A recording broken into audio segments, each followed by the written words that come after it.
you could make it in time to see. You write about this very movie. It was. Hey, thanks for stopping by. This is Tom, and this is Tom's Radio Room Show. And would you believe it? I managed to jam in my new old Grundig Satellite 800 on my desk, and I put the Satellite 750 on top of it. Now, this has always been, well, since I got it, about a year ago, a year and a half ago, this has been my go-to desktop shortwave radio, and that's what I've used most often when I'm in my office. And as some of you know that's been watching my previous videos, I got this monster a couple of weeks ago, and I really like it, so I wanted to put it either on my desktop or down in my workshop. Well, my workshop right now is in chaos because I'm going through radios and other stuff that I have in storage, offsite storage. So it's a mess right now, and I had this radio down there and did a couple of videos, and then I wanted to get it out of there at least temporarily so something doesn't fall on it. So I managed to jam it into my desk. This corner is where the 750 was, and of course it's only half the size of this monster and didn't take up that much room.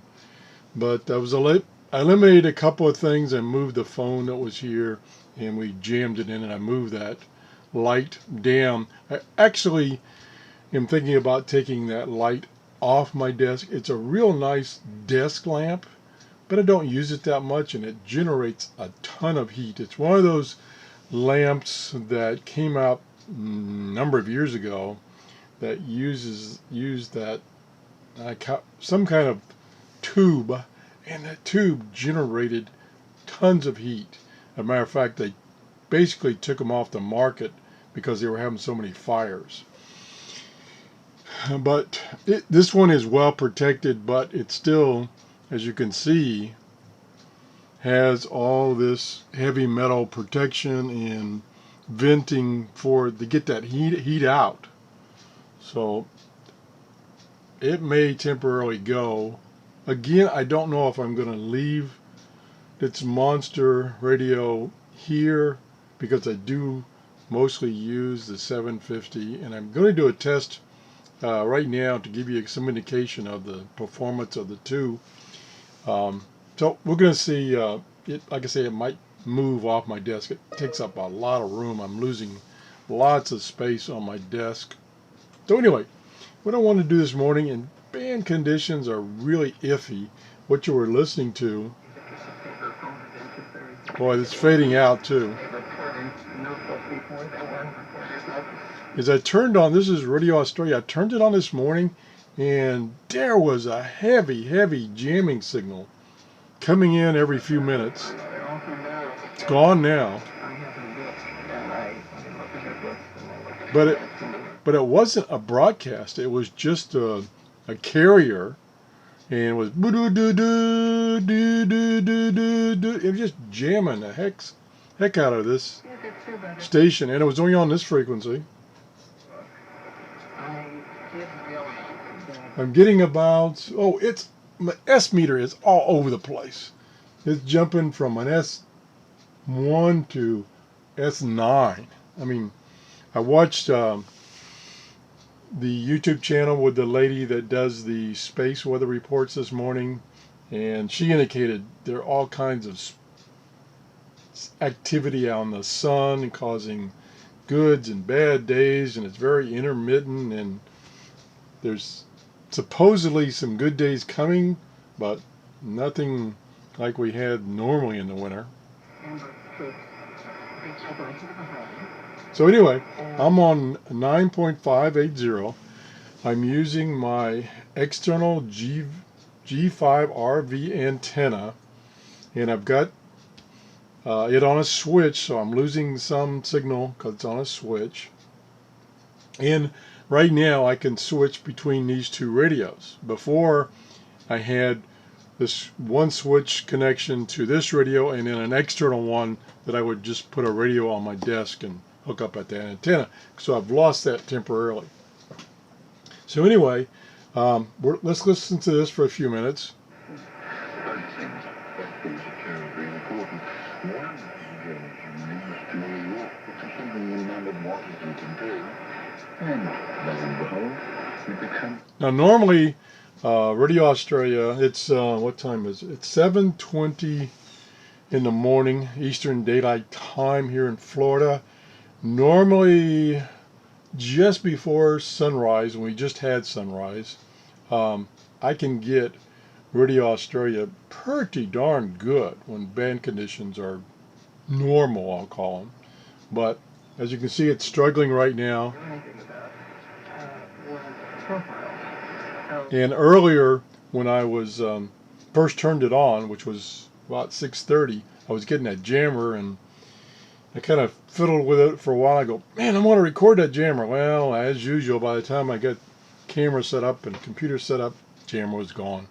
So anyway, that's the 750 9.580. So I'm going to switch the antenna now to the 800 without trying to not kick the camera. And we'll turn it up. It's tuned to the same frequency. City politics about New York City. Three things itself, because that's a very important feel. Yes, absolutely. And Clay is a wonderful... Now it seems. Now the thing, there's so many variables here, it's unbelievable. I was into engineering all my life as a career, and one of the things you wanted to do is keep the number of variables down. Well, we got variables all over the place. The input signal is varying all over the place. I've got two different types of cables, coax cables going to these two radios, so that's a variable. The 750, I have to use an adapter because it does not have the normal coax PL239 connector. It has a B and C, so it has an additional adapter where the 800 has the appropriate connector on the back, the PL239, and I can go right into it. And then I've got the switch, which could be, you know, on one position it might be more attenuation than the other. So there's a lot of variables here. So let's go back and turn the volume up. Writing about the world of male facts and the exploitation of this program. Well, you know, Now, you really can't tell by the S meter, but anyway, the S meter in this radio and the associated circuitry to get that signal to the S meter is probably different than this radio. Well, it is different. We know it's different. So anyway, the S meter on this radio is fluctuating about from an S5 to an S7. Pretty steady, where, let me flip back, on the 750, it was all over the place. It was erratic. Let me flip the switch back.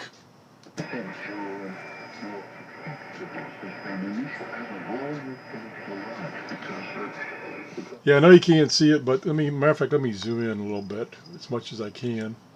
I know you can't see it, but the S meter on this one is fluctuating. This one, the 750, is fluctuating from about S3 to S9 and higher. So it's more responsive, I'll say. You know, maybe on the 800 they dampen that circuitry that drives the S meter, and therefore it's not bouncing all over the place. That could be the difference. But the signal, I would say in general, the signal level associated with hearing it is about the same for the two radios. So let's tune some other frequencies. Let's tune WWV.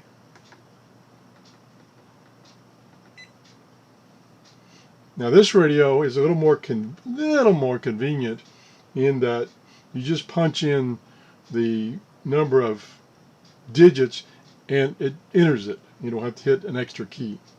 So let's see what we got. At the door, 12 hours, 28 minutes. What is the universal sound? Kind of weak. Yeah, let's go down to the 800. And like I say, there's so many variables. It's, you know, you just have to take everything with a grain of salt. Let me switch antennas again. One of the first major political events you covered was Luther King's march on Washington. See, I have to hit the extra decimal point.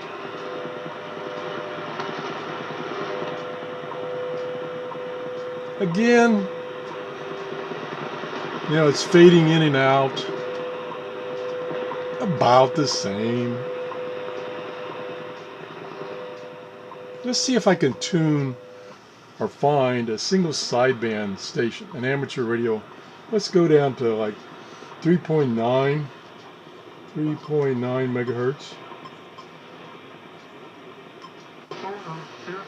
Okay, there's single sideband. And I come over here, select single sideband, turn the volume up. Now this radio does not have a separate BFO, so you just use the main tuning.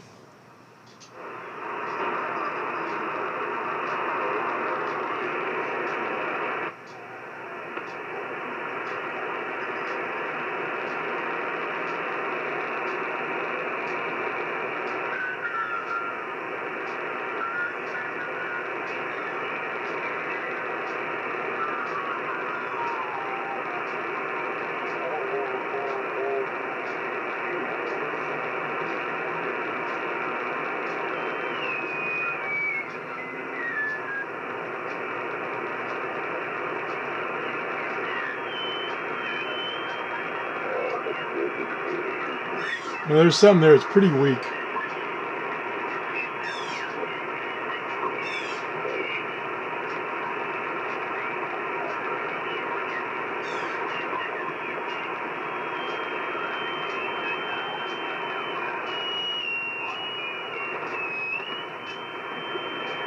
Yeah, I can't get him in, he's too weak. Go down further.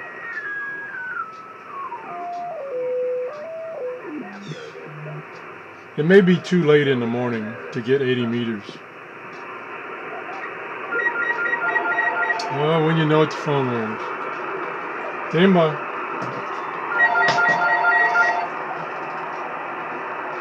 Go.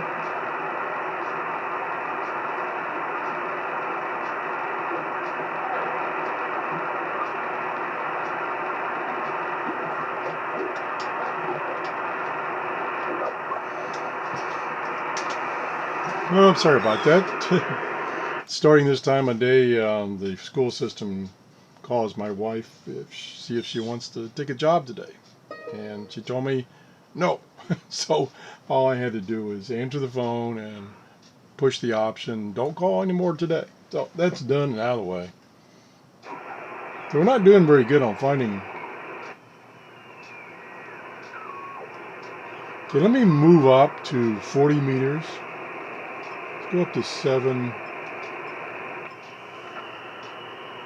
megahertz.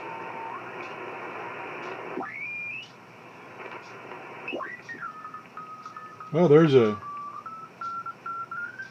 nice strong CW signal, so it's about an S5, nice clean CW signal. So that's at 7.03, 7030. And let's switch over. Unfortunately, I'm gonna have to move that switch clear across my desk. Okay, now we got the 750. And we need to go to single sideband.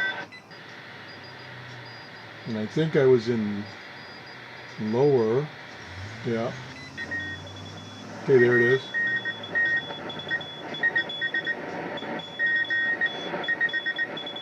Now this radio has a BFO that you have to tune.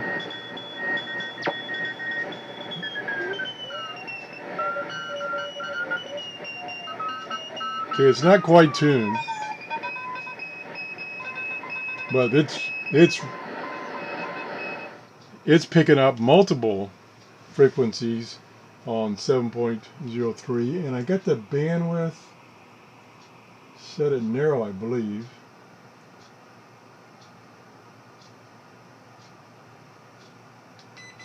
Yeah, I had the bandwidth set at narrow. This only has, the 750 only has 2 bandwidths.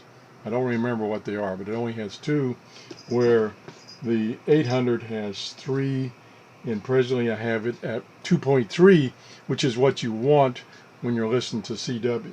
So I get this at narrow. It's probably not that narrow, and that could be why it's not eliminating those other sideband signals. So let's turn it up for a second. Yeah, I still got, one strong and 1 weak coming in at the same exact time. Well, not exact time, but anyway, you know what I mean. Let me switch back. Okay, I'm picking up both of them here too. And they seem to be relatively the same strength. So I think with that I think with that limited amount of testing, you can kind of get an indication that these 2 radios are about the same as far as reception capability, both on AM and shortwave. Now, I'll do another show if you guys are interested, and I'll try the air bands on both radios and see if there's any difference there. But I would say they're about equivalent. Of course, this radio is newer technology, I'll say. I don't know what the time frame difference is, but it's quite a bit. And of course, it's much more compact. Obviously, it's much more compact. But again, I got this radio because it's one of those collector type radios. So anyway, that's the show. If you want me to do any more testing and you have some specific things you want me to try, please let me know. And I'm going to leave this set up at least for probably after Christmas, because it's going to take me probably longer than that to clean up my workshop. So if you enjoyed the show, do that thumbs up thing. That's pretty cool. And thanks for watching. Bye-bye.